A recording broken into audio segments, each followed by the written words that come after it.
Hi,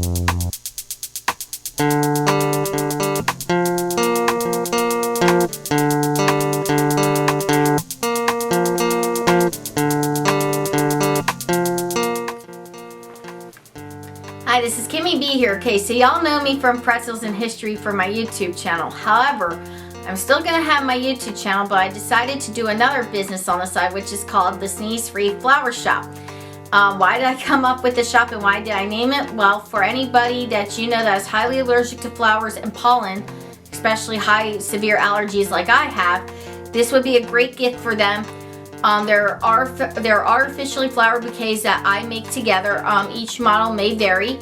What happens when they get dusted? Well, I have a cure for that. If you get a hypoallergenic baby wipe that has the word eczema on it, it is color safe to wipe down the flowers with to clean them. To whoever is highly allergic to dust like me. So I hope that you enjoy the flowers, and again, like I said, the models may vary. And we are going to be delivering locally. I hope that you enjoy the bouquets that I have made.